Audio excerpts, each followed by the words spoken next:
What's your favorite podcast? Mine is the Bangers and Mash Show. If you're listening to this, it must be yours too. Keep listening, or I'll gut you like a fish, do you understand? Yeah, I thought so.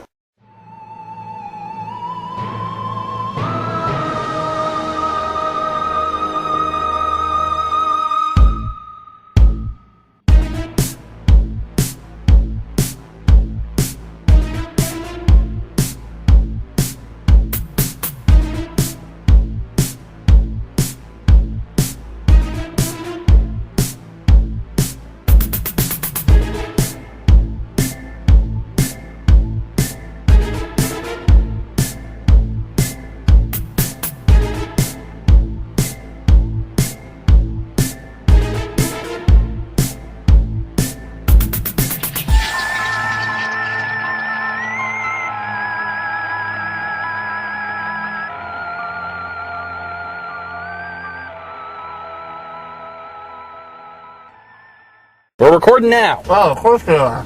Yes, Mr. Mash, what are we doing right now at this very moment? Eating McDonald's breakfast? Yes, our traditional before-the-road fast food breakfast. And why are we sitting here in a parking lot eating horrible, terrible for our health fast food breakfast? Because we're going to a fire convention? Yes, we are about ready to get on the road towards Monster-Mania 32. This is our fourth Monster-Mania together? Fourth or fifth, yeah. Fourth. First year was Aj Argento. Second year was Adam West. Third year was Robert Englund. And this year the big guests are... Nick Castle. Nick Castle, the original Michael Myers, is going to be there. Matthew Lillard. And the one I'm most excited to meet is George A. Romero. You know, King of the Zombies. King of the fucking zombies. If I have a horror director idol, it's probably George Romero. Keith David was going to be there, but it looks like now he's canceled, which really disappoints me. I'm a huge Keith David fan, and I was really looking forward to meeting him, but it looks like he's not going to be there. Jordan Ladd, I'm going to get her signature. I like her. Roger Jackson, the voice of Ghostface, is going to be there. Hopefully you listeners will already hear his note he's left for us. The people in the future that we're talking to.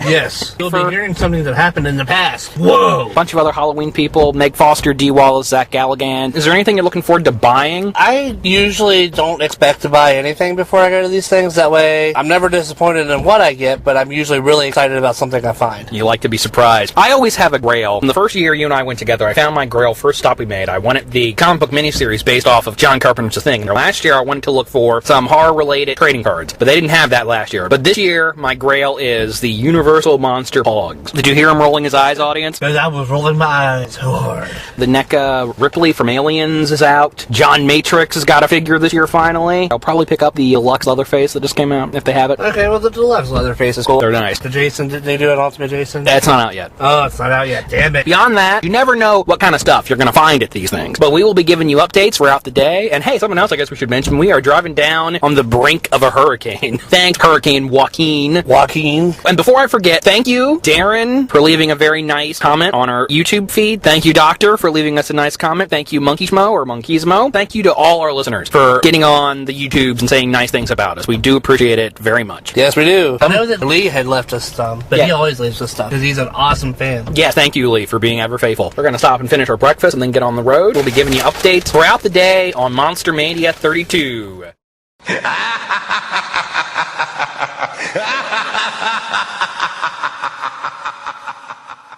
I'll have to make you nachos one day. Yeah, we'll definitely have to have Doritos and nachos. I'm recording, by the way. Doritos and nachos are awesome. You can quote me on that, Bangers and Mash fans.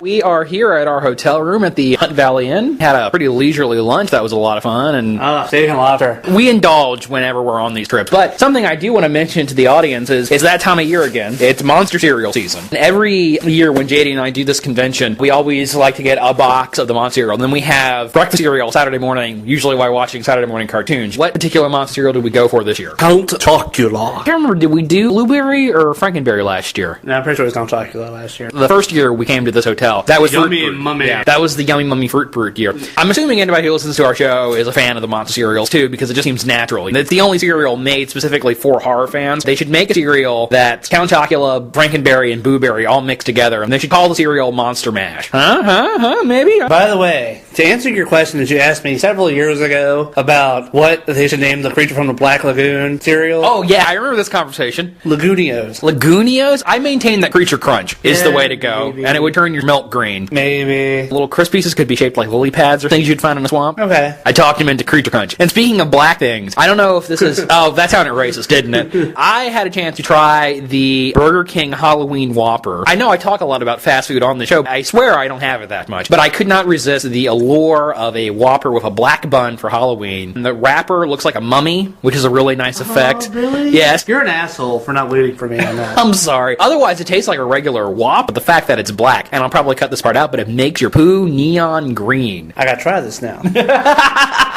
On that note, we're just about ready to go down to the con floor. It should be opening up soon. Sounds good. Let's go. All right, well, that's direct. boo-boo. Let's boo-boo. Don't be scared. I'm the super sweet monster with the super sweet new cereal, Count Chocula. Biffle, here's the super sweet new cereal, Frankenberry. But I've got chocolate sweeties for monstrous chocolate flavor. Well, I've got berry-flavored sweeties for monster strawberry flavor. Count Chocula. Frankenberry. I want to apologize to Roger Jackson. White Fry was not in The Mummy. I'm sorry, I was wrong. I admit I'm wrong. JD says it doesn't happen, but it happens. No, it frequently happens. So let's give our post-mortem on our first day here at Monster-Mania 32. With the exception of one thing, has been some of the most fun we've had at this con. So the first thing we do was get in line for Matthew Lillard. And how long did we wait, JD? About 90 minutes. We've waited longer. Yeah. I don't know if it's the weather. It has been very rainy. Hurricanes moving out to sea, so it sounds like it's gonna miss us. Maybe it's just the weather, but I've been slightly cranky. Didn't feel like Matthew Lillard was worth waiting. Before we go on to what happened next, let's talk about the people in front of us in line. We're con veterans now at this point, but we're fucking nobodies. We're nothing. The guys in front of us, they must just do nothing but go to cons. One dude drove from Ohio, which is a 6-hour drive from Ohio to Baltimore, and the one guy was talking about how they went up to the Evil Dead cabin and got some rocked from where the Evil Dead cabin was. Yeah. Talking about how going to the real Camp Crystal Lake and how people will get towed. I was under the impression that we're pretty hardcore horror people, but we're nothing apparently. We're shit. Yeah. While we were waiting in line for Lillard, in the same room was Jordan Ladd, whom I'm a fan of. I'm a fan of a movie she did called Grace, and I go up to her and I tell her I'm a big fan of Grace, and she said, I love people who love Grace. She was super enthusiastic. She said I made her day. She said that several times. Jumped up, gave me a big hug. I asked her about what was it like working with Quentin Tarantino, and she confirmed what Michael Madsen said a couple years ago. He's like that in real life. And I said Grace reminded me a lot of a movie I'm a big fan of called May, and she said I love May. That was a lot of fun. She's a horror fan who gets to act in horror. That was cool. After what felt like more than 90 minutes, but I guess was just 90 minutes, we go up to Lillard. I want to clarify, we weren't waiting because there were a lot of people in front of us or because there was some stupid VIP thing going on. We were waiting because Lillard really takes his time with everybody. Yes, that's really great. You know, That's the best reason to wait in line. It still sucks. It's for a good reason. I paid 40 and you paid 20. Oh yeah, prices, that's the thing that's been bad this weekend. The signature prices have been out of this world. They've been the highest they've ever been. One person we saw was charging 20. Everybody else was over 20. From what you get with Matthew, I really do feel like his was reasonable. Tell them about the cool thing that happened with Lillard. I had this doll. Doll of Ghostface. It's one of the old Spencer dolls from back in the day. I'm sure that some of you know what that is. It's never been removed from the box. He didn't want to sign it. He didn't want to devalue the collectability of it. But I want you to sign it. And so he even wrote down the quote that I wanted him to write down. It was a close call because I wanted you to write down, my mom and dad are going to be so mad at me. Yeah, but I kind of wanted the line, I'm feeling a little woozy here. He said that he had never been asked, written down, I'm feeling a little woozy here. And Lillard was a lot of fun. He was telling jokes. He was picking on Zach. It was a really nice experience. In the same room, they had Roger Jackson, otherwise known as the voice of Ghostface, who's also Mojo Jojo on the Powerpuff Girls. He played Saruman in the video games. Yeah, he was the voice of Saruman in the Lord of the Rings video games, and I asked to hear his Christopher Lee. And I thought it was pretty good, but I also thought it sounded a bit like John Rhys Davies. Yeah. And I can't remember, did he agree with me? He did, but he also said it's probably because he's been talking all day. Yeah, obviously we got him to record the soundbite you heard at the top of the show. Last year we had Bob England opening the show, and that's a thing we'll never recover from. But this is still pretty fucking cool. We go upstairs to George Romero, who did not have that long of a line. How long would you say we waited for George? It might have only been Like we were in line like 6 of the time. Yeah, like 15 minutes maybe. I mean, it wasn't bad at all. In the same room, they had the Halloween people, Tom Atkins and Charles Cypher and Nick Castle. Even though I'm not a huge Halloween guy, Nick Castle is the original Michael Myers, you know? I mean, the Michael Myers. yeah, he's really the only Michael Myers that matters. No offense to Dick Warlock, but Nick Castle's the only Michael Myers that matters. Some people can make an argument for Dick Warlock. People love Dick. Yes, people love Dick. What's interesting is Nick Castle's also a director, The Boy Who Could Fly and The Last Starfighter. And I told him there was a period when I had free HBOs, and I watched The Last Starfighter a lot. He was nice, and then we went and got in line for George. How hard would you say I nerded out about... I don't think I've seen you nerd out that badly since Aja. Yeah, I think Aja. Let me just explain the significance of George Romero, because there are a lot of the 80s, 70s horror auteurs that I respect and love. John Carpenter, Wes Craven, David Cronenberg, Joe Dante, these guys, I adore all of them. But George was the first one I was really passionate about. When talking about my own writing, and I've always said that I come from the George Romero School of Horror. I saw an interview of him years ago where he said that he believes that like horror stories should always have a moral or some sort of social relevance or something like that. I took that to heart. I still believe that. I told him this. You can tell that George is getting older. Like, you can see that he has some trouble writing. Did he seem slightly spacey to you? I don't know if spacey's the right word, but he was definitely off a little bit. But the man is also like 90. He is no younger than 70, I can tell you that. It was not disappointing, but it was just something I noticed. But then afterwards, it was so like, got to meet George fucking Romero. My very first Monster-Mania, 4 or 5 years ago, 2011 I think it was, I met Tom Atkins, the first guest I ever met at one of these events. JD went over and got Tom Atkins, and Atkins verbose and very friendly. Tell the audience the thing he clarified for us. Me, along with the rest of the horror community, wanted to know an answer to a very important question. What happened at the end of Halloween 3 when the camera stopped rolling? Yeah, that ambiguous sudden ending. Tom Atkins gave us the answer, guys. I've always believed that they didn't get the signal stopped. The magical Irish thing went through, a bunch of kids got their heads eaten by spiders and snakes. Tom said they saved them all. Yes, we saved them all. A person came through and turned off the final channel. Come to think of it, he's practiced that answer a couple of times. I'm sure someone's asked him. I'm sure someone has. I believe what I believe, and I believe it is ambiguous. But then again, Tom Atkins is actually in the fucking movie. He outranks me. He has more authority on this issue than I do. That was cool. And Tom is super nice. I told him I'd met him here a few years ago. I said, I'm sure you don't remember me. He said, oh, I remember you, Zach. And obviously it was bullshit. But it was nice nevertheless. After all of that, we hit the dealer's room. And what is some of the stupid shit we bought? I didn't buy any stupid shit. Every purchase you made was justified. Yes, I bought a Ripley. Aliens Ripley. Yeah, the new action figure of Ripley from Aliens, which I also got. I bought an Evil Ash. That was a nice find. For $10. Yeah, that guy was cool. The movie Maniac series for Evil Ash. Yeah, which is a great figure. Got some old movies from the 40s. I got Murders in the Blue Room, which I've been wanting to see for a while. The third remake of Secret of the Blue Room. I got a really nice print of When Dinosaurs Ruled the Earth with Victoria Vetri right there in the center. I saw that and immediately wanted it. I also got the new figure of John Matrix from Commando. I've talked at length about my passion for Commando, so that was something I was definitely looking forward to getting. Did I get anything else? Oh, I got a 10-year-old issue of Fangoria. It's older than that, dude, because it was 2001. 2001, so I guess it's a 14-year-old issue of Fangoria. Because Stan Winston was on the cover. The big find. The most ridiculous thing I got. Oh, God. I want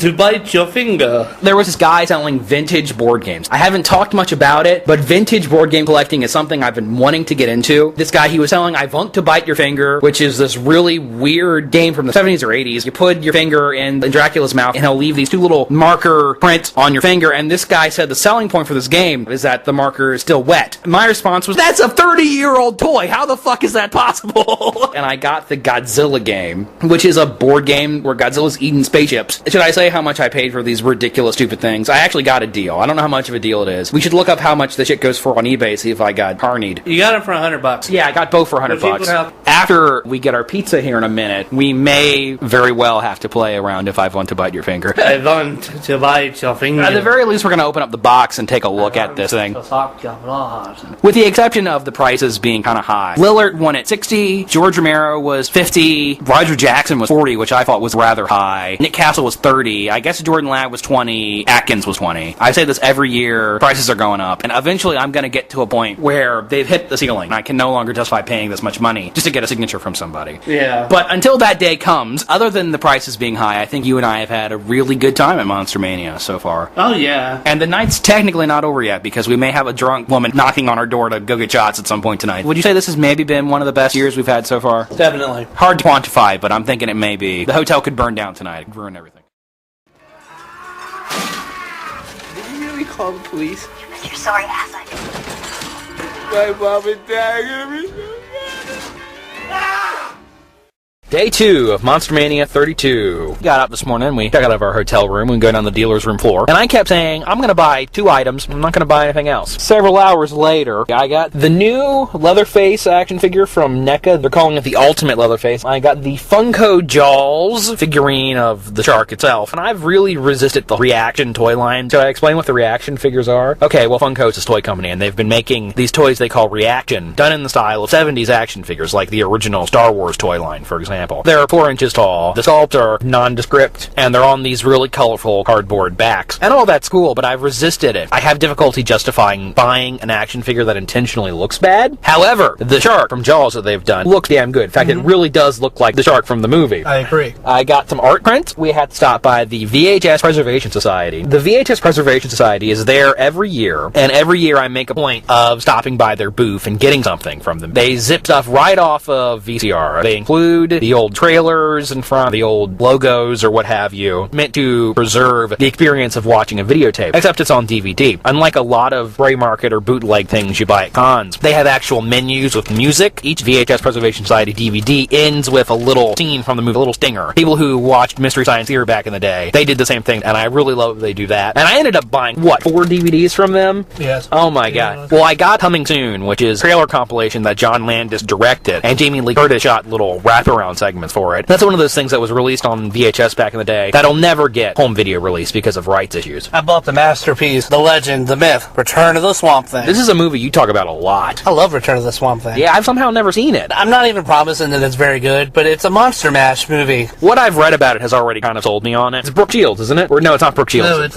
what's that blonde? Heather Locklear. Yes. Heather Locklear is the heroine in that. Isn't there a scene where the Swamp Thing grows a psychedelic fruit from his groin and she eats that? It's I don't know that it's from his groin. But that's like the sex scene in the movie, quote unquote. Yes. Okay. JD picked up this thing called Nocturna, and I've never heard of this, but this is apparently a disco horror musical about Dracula's daughter. Granddaughter. JD picked that up and he read the back to me. This is a disco horror musical about Dracula's granddaughter. Okay, what the fuck is that? And later we were talking to the guys from the VHS Preservation Society, who are super cool. I asked them, I said, can you explain what Nocturna is to us? And they said Nocturne is great. You know, that's a recommendation enough. And I asked them, what's a weird horror movie? I want some weird shit to watch for October. And they picked up a movie called Hellgate. I've heard the title, and I've seen the VHS artwork. I actually don't know anything about this movie. And then what was this other movie I got? I don't even remember the name of it. It's got Orson Welles and Pamela Franklin in it. The Crossing, maybe? It's something like that. I have no idea what it's about. And oh god, there's more. Then after I said I'm not spending any more money today, I stopped by this booth selling old books, old paperbacks. A title that jumped right out at me is the novelization of the Arnold Schwarzenegger movie Red Heat. Even if I never read this would just look cool on a shelf. $3, I'll take that. And I also picked up 2 Clive Barker paperbacks. Want to talk about what you've got, Mr. Mash? Yeah, didn't you get something else from the Yeah, I got Grandma's House. Grandma's House. Which I think is this crazy granny horror movie slasher thing that I saw back in the day. So I'm hoping that's it. If not, I'm just going to have to keep going and watching all these crazy grandma horror movies. That's a podcast episode. Crazy Grannies. I mean, I'm game for that. What else did I buy today? Well, you got the Pinhead and the Frankenstein. Sideshow Collectibles, the first Frankenstein they did. And then I got the Pinhead bobblehead from Funko Pop. Which is the most adorable Centipede. I love... Your shuffling will be legendary even in hell. Yes, your shuffling will be legendary even in hell. No tears. It's a waste of good shuffling. I think that's really all I bought today. Is it? Didn't you get something else? It just seemed like there was a lot of shit you looked at and considered buying. I might still go down and buy one of those voodoo dolls. Yeah, there's still some time to kill. Yeah. We should talk about some of the cosplayers we've seen today. Well, we saw a not-so-good Elvira, but what was cute with her is that she actually had a gonk. We saw this person cosplaying as Elvira, and not to cast too many aspersions, this young lady really did not have the chest to be Elvira. But what was cute is what JD said. Yeah, she had the little dog with her with the pink mohawk. We've been seeing a lot of people with demonic clown or skeleton face paint on. Yeah. I don't know how many of those we've seen. Yeah, and I saw somebody cosplaying as Sam from Trick or Treat, and that must be a really uncomfortable costume to wear. It must be very hot. We saw Michael Myers. We haven't seen anybody doing the full Freddy yet. We saw a sexy female Chucky. I don't know how I feel about that. Speaking of Chucky, somebody had dressed their little 3-year-old daughter with pigtails up as Chucky and had her carrying a little fake knife. That was adorable. That's perfect, I think. Speaking of adorable things, I saw a woman cosplaying as Sally from A Nightmare Before Christmas. She had a little baby in a stroller with her, and the baby was wearing the Jack Skellington suit. Which is adorable. Now, let's talk about the cosplay highlight thus far, and this is just a silly, simple thing that happened. Oh, you talking about the Jason? The Jason that chased us. So we were riding through the parking lot at the hotel. Coming up here to get some lunch. Yeah, coming up to Chick-fil-A in Hunt Valley,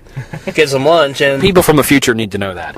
Yes. As we were driving through the parking lot, we saw this guy cosplaying as Jason, doing fairly decent. I rolled down the window and I was like, "We loved your work!" As we sped off, he chased us. Yeah, he starts running after us, and he actually tapped his plastic machete on the top of your car. Way to commit, man. Yeah, if you're going to do it, commit, and that's awesome. He did run, though. Yeah, and that was something I said. He loses points for If running. it was really Jason, he would have teleported. Needless to say, we've been having a great time here at Monster-Mania 32. Next up, what you will be hearing next, it'll be a few hours for us. There are panels tonight. We always try to bring you some panels. We're missing the D. Wallace, Meg Foster panel right now. Later tonight, they're doing the Scream Q&A with Matthew Lillard and Roger Jackson, the voice of Ghostface. The big panel tonight at 8 is the George Romero Q&A. We will try and bring you both of those. All right, well, why don't we get out of here so we can hear the second half of the D. Wallace, Meg Foster Q&A. All right, but I'm going to ask him a stupid question. Ask away. There are no stupid questions, only stupid answers. This is a question for the both of you. If you two could switch roles from a movie, which... Yeah, that is a stupid question. All right, I'm turning this off right now. Welcome to a night of total terror. Night of the living dead. The dead who live on living flesh. The dead whose haunted souls hunt the living. A night with the dead who cannot die. A night of total terror. Night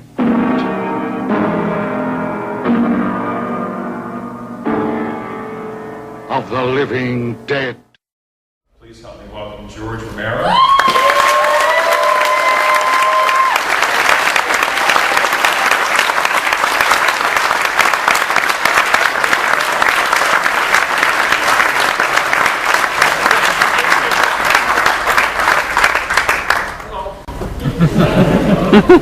So what we're going to do, as we always do, if you have a question, please raise your hand, and we'll go from there. I'm kind of at an awkward angle from what I'm used to being, so if you can, please raise your hand high so I can see it. Okay, all the way in the back of the room. Do you have any ideas for a new film in the future? Future film? Yes, sir. No, I've been, the last 2 years, I can't believe it's taken that long, but it's taken 2 years for me to write this comic book series called Empire of the Dead. It didn't take me that long to write it, but I have to, supervise basically storyboard everything and supervise the artists. They had 3 different artists over the course of the 15 books.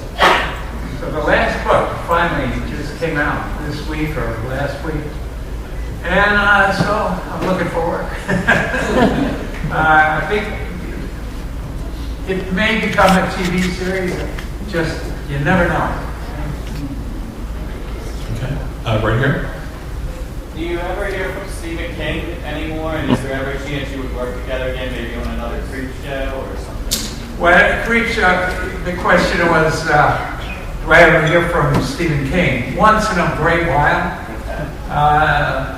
The last time we worked together was he did a voice on Diary. He did one of the news voices. He did a preacher voice on Diary of the Dead.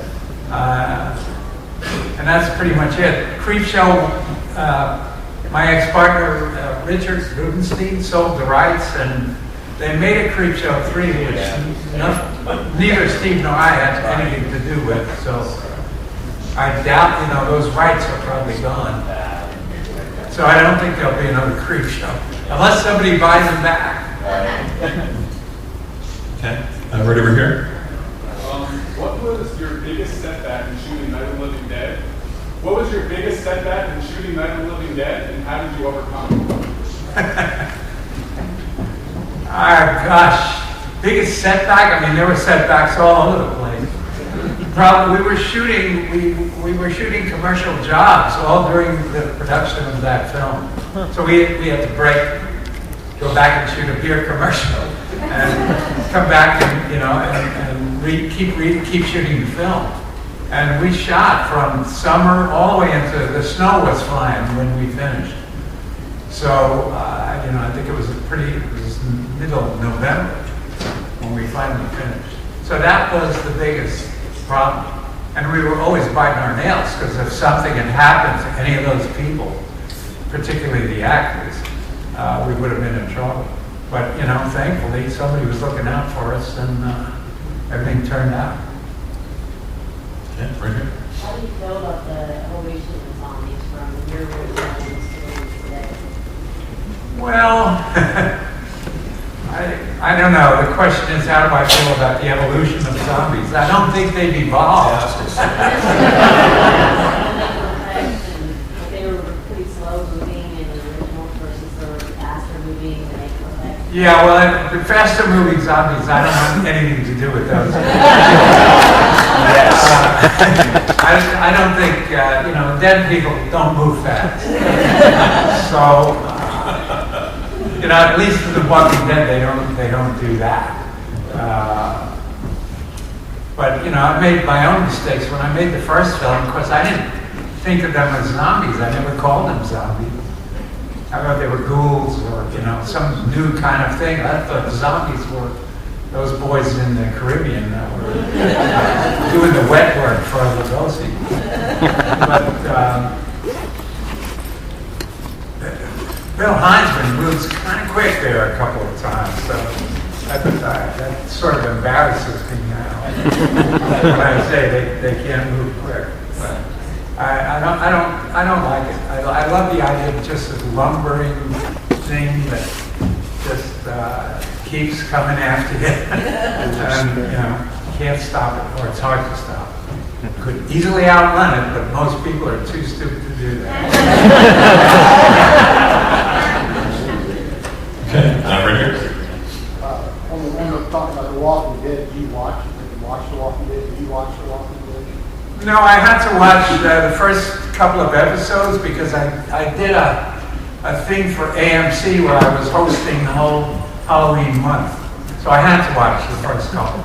And I think Frank Darabont did a great job.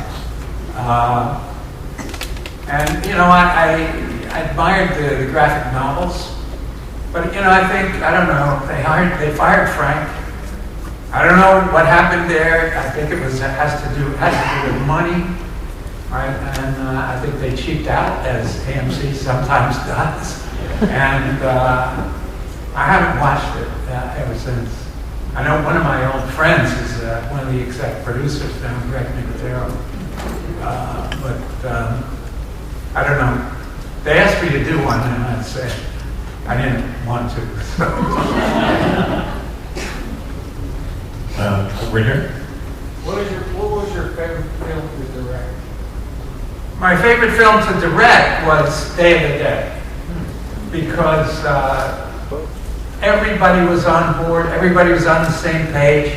A bunch of people, was working with friends and old friends and new friends, and I loved the whole cast. Everybody was great, and it just came together like, just beautifully. We had a few problems with being down in that mine, but they weren't insurmountable problems. And everybody pulled along and, had as good a time as we could have working on a film is difficult. Difficult hours and difficult conditions. Temperature in that mine was 58 degrees. And that sounds not too bad, but when you're in it for, 10 hours a day, it gets into your bone. And so it was just a great experience. And the other two really great experiences were Night Riders and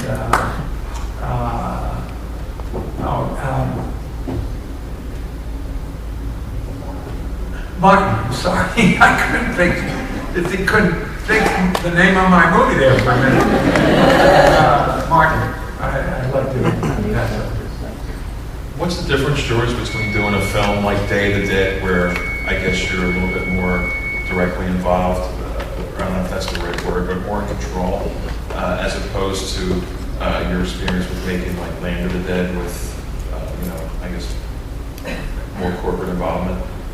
Yeah, well, the fact is, Land of the Dead really, was a universal release. It was produced by an independent producer named Mark Canton, who had this studio-connected guy, but he did it as an independent and then sold it to Universal. So I wasn't working directly for the studio. The two times that I worked directly for a studio were Monkey Shines and The Dark Half, which was for both for Orion, and that was dreadful. Now the problem with Land of the Dead was just distribution. They didn't distribute it at all. They tried to squeeze it into a slot that happened to open up at the last minute, and it was a week before Batman and a week after War of the Worlds, and it just got lost. It was impossible. So that was the amazing thing to me. I mean, they put all this money on, biggest budget that I ever had on a zombie film, and I didn't. Well, I'll talk about that in a minute. I didn't think it was necessary to spend all that money. I mean, Dennis Hopper's cigar budget was more than we spent on the entire Night of the Living Dead. So, you know, that gets to you. But we had a pretty good time with Universal's executives. They didn't give us any trouble. They let us make the movie that I wanted to make, and that part of it was great. I thought they just messed up the distribution terribly. But it did make me want to go back to the roots, and so I fled after that. And the Diary of the Dead we did on $2 million, and Survival was 2.5. So I just eagerly went running back to the low budget so that I could try to get some semblance of control that I was used to. Right here.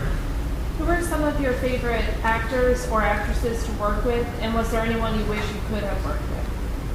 Well, you know, the person that I just, in my heart, always wanted to work with was Marlon Brando. But never got to work with him. I wish somehow that could have happened. I just thought he was a genius. And, you know, but I loved Leslie Nielsen, was a tremendous guy. Adrienne Barbeau was wonderful. Tom Atkins is a really great guy. And Ed Harris is a dear friend and just, again, a really terrific guy. So I guess I would say those are pretty much my favorite people among the actors that I work with. I'll probably leave a couple out. Yeah. Out of either night, dawn, or day, is there a scene or a performance that will stick out in your mind as being kind of an iconic one for those films? A question was, is there a performance in either Night, Dawn, or Day that was iconic? And I have to say, Howard Sherman as Bub was, I think that, you know, Karloff-worthy performance.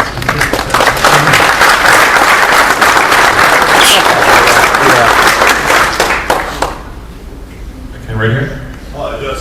Out of curiosity, my very good friend's cousin was one of the zombie extras in the woods, Night of the Living Dead.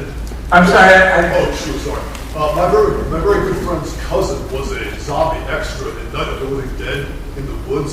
His story was that it was simple as being in the town, and someone asked him if he wanted to be an extra in the movie, and he said sure, and there he was. Is that how it really worked in those days? Was it that easy to become an extra? In those days, yeah. I mean, when we made Night, we would welcome anybody that was willing to stand around with that goop on for 8 hours. You know, these days, zombie walks are, you know, they're unbelievable. I mean, people do these elaborate makeups and come out for a zombie walk. I mean, 5,000 people show up. And we could never do that. I mean, you know, we have to pay union extra wages. So I was trying to ascertain the veracity of this simple story there. It's simple too good to be true. So. I'm sorry? I was trying to ascertain the veracity of the story, so I was trying to see. Oh, it's probably true. I mean, I don't know who you're talking about, but it's probably true. I know a lot of those people that are in the background on that film were people from around the town, and also people, good friends of ours that worked in media. At that time, we had a little production company doing industrial films and TV commercials and stuff like that. And a lot of our friends came out to be zombies or to be extras in the posse. And a lot of people from town volunteered, brought their shotguns. Okay, right here. It's been well documented about the public domain rights of Night of the Living Dead. But recently I read that someone acquired the rights for merchandising to slowly work the rights toward you and other people involved with the original story. Do you have any insight on this? Yeah, it's really not, it's not towards me, it's toward the investor group. It's called Image 10. And there is a group, I don't think it's a done deal yet, but there is a group that's trying to get a trademark, not a copyright, but a trademark on the title, on the logo type and stuff like that. And I think that Kyra Schoen is trying to do that. Russ Striner and Kyra are trying to get some kind of a trademark on that picture of her. I mean, that picture of her is all over the world. And she hasn't gotten a nickel out of that. So I know that they're trying to do that, but that's the last I heard about it. Okay, right there with the hat. Years ago, you had a project you were working on called The Diamond Dead. And there's been a couple of small runs of it, of people that have done it on their own independently, but there's been no major production on it. Is there any plans in the future? Is there anything moving forward with that? No. No, he's asking about a project that we had, I was working on with a producer for a while, and also Richard Hartley, one of the guys that wrote the score for Rocky Horror Picture Show. And we were working on this together, a movie called The Diamond Dead. And it never happened. We even had, Ridley Scott was going to produce it. And even with him, we couldn't get it off the ground. Nobody got it. Nobody, studio executives, they all would say, what's this piece of crap? So, nobody got it. And as far as I know, it fell apart. I don't have the rights to it. I know there's an Australian guy, I've got his name already, that has the rights. And Hartley may have a piece of the rights. So maybe they're doing something with it, but I haven't heard anything for a while. Right here. Out of the more effects-heavy zombies throughout your movies, which one would be your favorite? Out of the more effects-heavy zombies, the special effects ones with more makeup, which one would be your favorite? Well, again, I'm not sure what you mean by special effects zombies, right? Yeah, I mean, Bob is my favorite zombie of all, and Big Daddy I thought was terrific. But when you say special effects, you mean the gags, the actual effects? More like Dr. Tongue at the beginning of Dead. Oh, yeah, okay.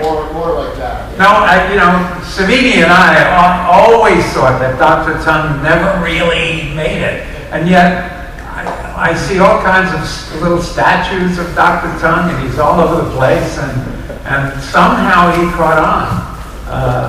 It was a great idea, but I know that Tom, there he is, okay. I know that Tom never felt that it was fully successful. The shot of it, there's only that one shot of it. It's underexposed, you can't quite see it. You see it better on that doll than you ever did in the movie. So neither of us thought it was ever going to do anything, and yet it's become a really popular thing. I'd say he's my favorite. Okay, great.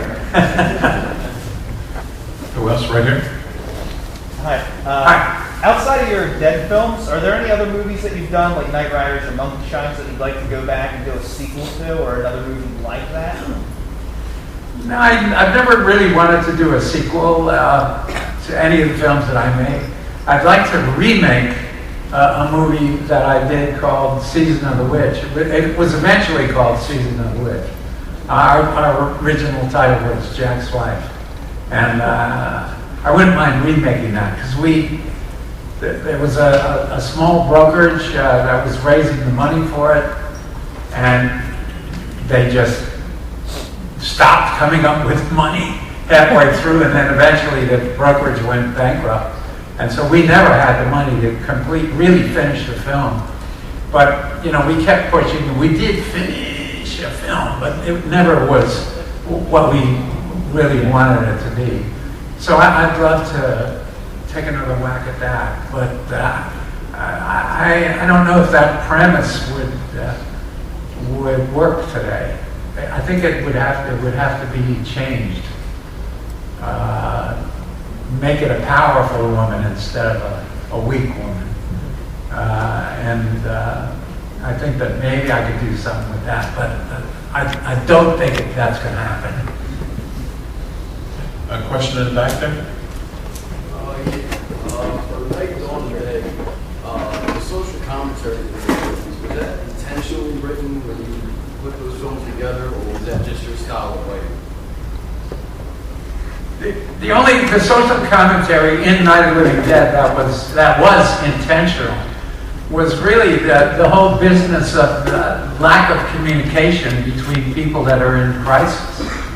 And you know, something extraordinary is happening out there, something earth-changing, and they're arguing about mundane things, stay upstairs, go downstairs, you know, they're arguing among themselves and failing to notice that there's something huge is happening. And that was the whole theme that we wanted. Now, it came to be considered a racial statement film. And that we never intended. Dwayne Jones happened to be the best actor from among our friends when we shot the film. And he agreed to do it. We never changed the role. When John and I wrote the script, we thought of him in our mind as a white guy. And when Dwayne agreed to do the role, we didn't change the script. So the same things happened to him when he was white. He got shot by the posse accidentally.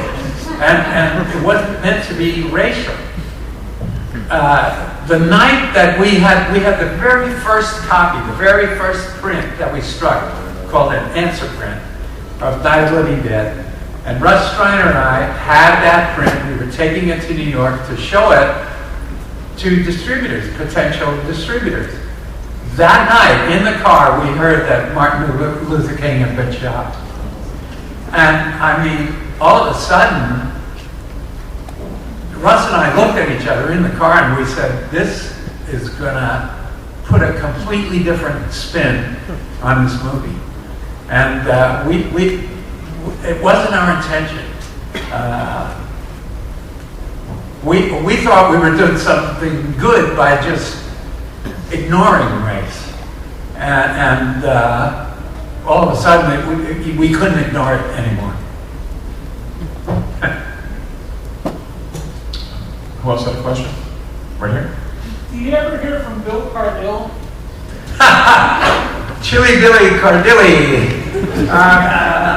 No, I just recently heard from his daughter, Lori, that he's still around and kicking.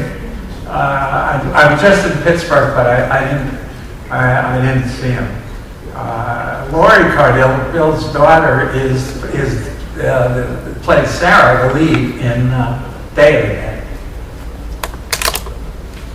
When I was a kid in Philly, he used to be the WWE, back then it was WWF. He used to be the WWF wrestling announcer. That's right, he was a wrestling guy. Yeah. He was a wrestling guy. He had a show called Chiller Theater, a late night. Oh, okay. After the news, 11:30, called Chiller Theater. I think Philly had Zachary. Well, yeah, we had Zachary, and then we had Dr. Shock after that. Oh, yeah, okay. Yeah. So. Right back there. Do you like working with Marvel Comics, the comical medium? You know, I love doing the comic books. It's kind of liberating because you don't have to worry about having to shoot it. You know, which is a big. I was able to use New York. I was able to, destroy New York and not have to worry about how I was going to pull it off. But now, it was not a lot of fun working for Marvel. Marvel is owned by Disney. I love the Marvel guys. The Disney guys, forget about it. You know that they didn't give us a single copy, my partner and I, they didn't give us a single copy of one of the books. Zero. We had to go buy it. Like they don't have enough dough. It'll be a ride down to Disney in about 2 years. What? What are your thoughts on Shaun of the Dead? They did a good job making tribute to the Dead movies, but not belittling them. Well, the question is about Shaun of the Dead. I love Shaun of the Dead.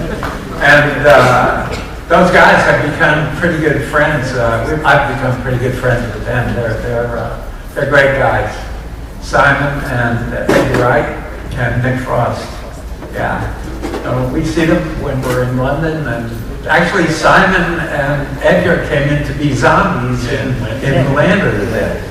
So we've become pretty good friends over that film. They originally, when they got distribution on that film, they sent me a copy. I was in Florida, and some guy from Universal showed up with a print of Shaun of the Dead chained to his wrist. And showed it to me alone in a little theater. And I was sitting there by myself with this guy from Universal who wasn't cracking a smile. And I'm cracking up. And I loved it right away. And they just wanted to make sure I wasn't going to, badmouth it. So.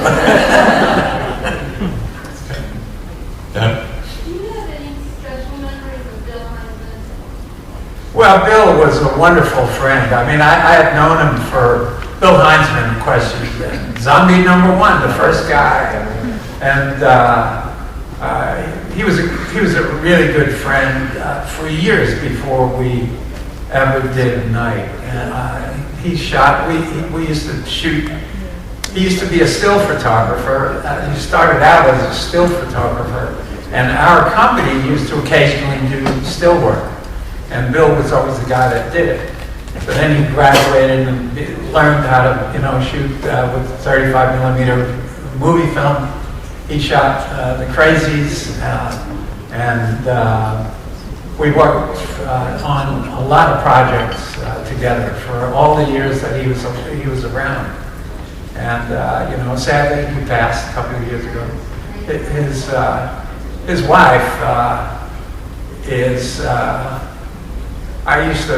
One of my best friends in the business is a young guy named Nick Mastandria, who became an assistant director, a big deal, assistant director in Hollywood. Did all of Wes Craven's films for a number of years.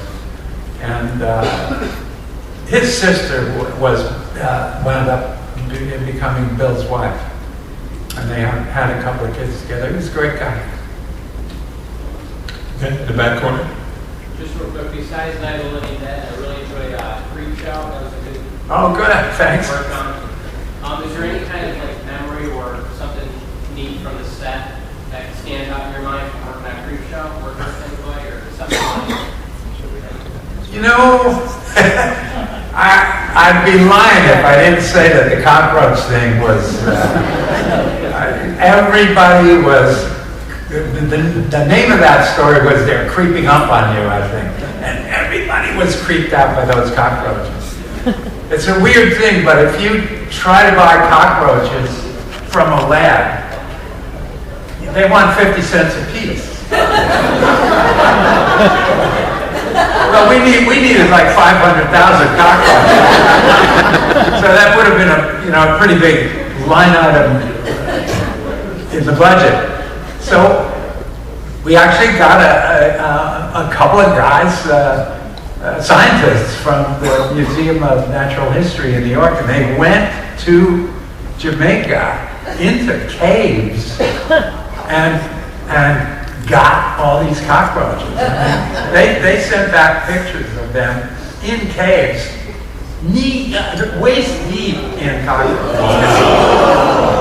And so, if you want to talk about creeping out, and some of those boys were these big like that. And you can see it, there's a couple of them, they were called Blabberus giganter. And they were like, they were monsters. But E.G. Marshall, man, he just let us put them on him.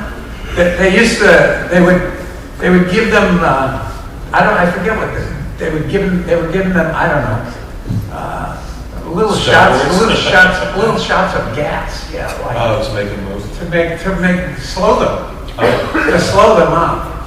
Because we used to keep they had them in big Rubbermaid garbage cans. I mean, these big, tall Rubbermaid things.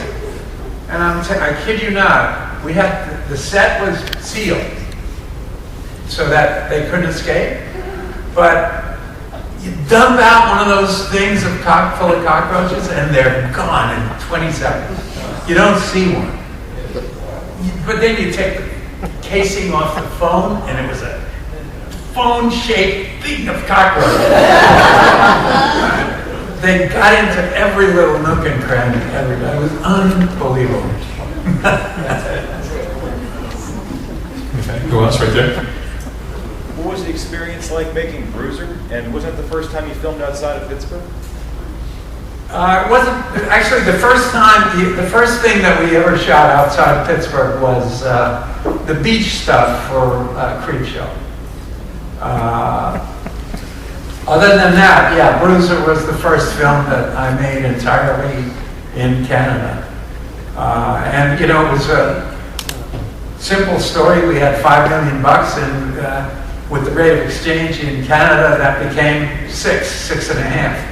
So, and it was purely a financial decision to go up there, and it was great working up there. And I fell in love with the place, fell in love with the people, and the work ethic was sensational. And so when we got the deal to make Land of the Dead, I went right back, and I'm still living there. I'm loving it there. I met my wife there, and I really love it. Okay. We're going to take a couple last questions. Guy all the way in the back. What did you think of the 2009 remake of Crazy? What did I think of it? Yeah. Well, I was telling somebody just a little while ago that the problem with the crazy, our version of the Crazies, the idea was, the whole central idea of that film was that you didn't know who was crazy. The government guys were just as crazy as the people who were infected. And I like the idea of not knowing. And it's essential to, even in the end, the guy is looking crazy, the hero. And that was the whole thing, that was the whole point.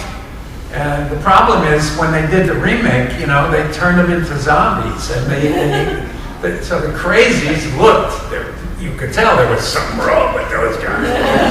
And so I just thought that they missed the point. The other person that was on the back. Your original cut of Martin ran significantly longer than the version out the after release. Right. What was some of the material missing from the version we all know now? You mean what was missing? Yeah, what's missing from the current version that was in your longer cut? Yeah, well, I eventually felt that everything that I left in the film was basically the essence of the film, and so in my mind, it was just more of the same. It was repeats of things that I thought were already repetitive, and so I think that I was able to edit it down to, more of its essence. And the stuff that was lost, I didn't think was essential. That print should exist someplace, and I think I ask everyone here, and I often do this, if anybody knows where that missing print is, because there is one 16mm finished print of the long version of Barton. And by the way, we just found there's Scorsese is instrumental in restoring Night of the Living Dead. And in the process of doing that, Jack Russo and Russ and they had all the elements, and they found an old work print of Night with the missing 9 minutes. So hopefully they're going to be able to restore that. It's just a 16mm work print, but I think they can, beef that up and maybe include it. So I'm looking forward to seeing that stuff because I don't exactly remember it. But anyway, it's something you don't know. People don't save that stuff. Nobody saves it. It costs too much to store. And, in those days it was nitrate. Yeah. Right down, catch fire. Yeah. Okay. Right here. Talk about working with the monkey and monkey shines. Went from cockroach stories to monkey stories. It was pretty weird. I mean, we have monkeys. I don't know what are the best stories to tell. Monkeys will, in fact, bond like that. That was Boo was a female monkey. So many stories. Those monkeys, the monkeys in the actual program, it's called Helping Hands. This is an organization that puts monkeys in with quadriplegics, paraplegics, in order to help them bring sandwiches and turn on the lights. All the stuff that you see the monkeys doing in Monkey Shine, that's a real program. And we needed, what they do with those monkeys is extract their teeth because they're not that reliable. And we needed a monkey with teeth so that it would look threatening. And those monkeys are raised actually in Disney World. And they're given to humans for 3 years in order for the monkeys to get used to living around humans. The humans are supposed to sign a thing which says that they'll give them back. This woman refused to give it back, went to court, sued, and managed to win the monkey, to keep the monkey. She loved the monkey loved her, and it still had its teeth. And she was the other monkeys in the film were actual monkeys from the program. And they would just not do it. The monkeys are smart enough that they're capable of saying, forget about it, I'm not going to do this right now. Ask me tomorrow. And this monkey, because it loved the trainer, Chris was her name, was just great. It wound up doing 80% of the gags in the film, and all of the close-ups. And it was just a sensational monkey. But they bond.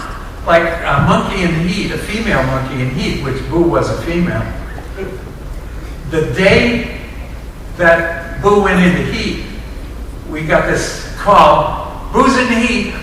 We had to send over Jason Begay, the lead actor, so that he was the first male that she saw that day. And so for the rest of the day, and actually I think for like 48 hours, she would throw himself at Jason. Throw herself. And that's how we got all that affectionate stuff. I'm getting a monkey. Unbelievable. Strange but true. Out of all the films that you made, what was your favorite soundtrack that was composed for one of your films? Soundtrack, composed soundtrack, I love Day of the Dead, and Johnny's music is sensational in that film. He did Creepshow as well. I really like that too, except some of the Creepshow stuff was pre-recorded library stuff, but all the stuff that John did original was fabulous. Goblin, I loved the sound of it. I didn't use as much as Dario wanted to use, and in Dario's version of the film, it's all Goblin. I had the right to use as much or as little as I wanted, so I used a bunch of it, but I liked some of the corny library stuff better. Okay, next one here. I'd heard a story that Stephen King showed you his version of Maximum Overdrive, and it's supposed to be more graphic and it made you sick. Is that true at all? Was more graphic than the theatrical version. Oh, yeah, I really don't know. I don't know. I know Steve was a little disgruntled. We're talking about Maximum Overdrive, which is a movie that Steve directed, and Steve King.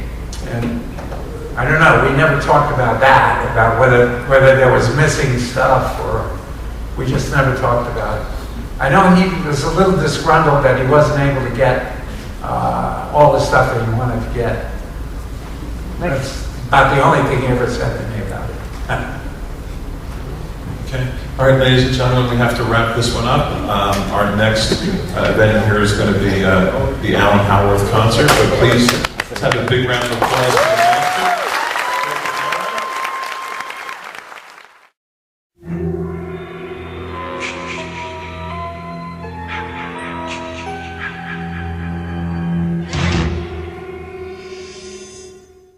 We have wrapped up here at Monster-Mania 32. This was the conclusion to what I thought was a really fun weekend. One of the better cons we've gone to. And you said earlier that you thought last year was better just because Rob Englund... Just from sheer experience. Yeah, just because Robert Englund was such a great time. Well, I do agree with you that that experience will be difficult for us to replicate. Overall, this was a better con. The vendor's room was better. The guest list was better. I think the guests were better. It really ended up going to one full panel. We were going to go to the Matthew Lillard Scream panel, but it got moved to another time. And we're far away from home. Yeah, we didn't want to be getting home at 2 o'clock in the morning. I'm sad to say, listeners, the only panel we're going to have on the show is the George Romero panel. And I thought it was pretty good. Lots of good anecdotes about horny monkeys and cockroaches. And we did a little more shopping. God help me, I can't remember what we got. Well, I remember now, it's starting to come back to me. I picked up a copy of Def Kappa, which is a weird off-brand kaiju movie. I've heard it described as what would have happened if Troma had made a kaiju movie. Picked up $5 little figurine of Alice Cooper. Oh, that was cool for $5. Oh, and you got a movie. Yeah, Psycho Cop. Psycho Cop. If you watch the Psycho Cop movies, and I get you to watch the Maniac Cop movies, can we do a Killer Cop episode? Sure. Hey, and then we can talk about what's been going on in the news for the last 2 years. But it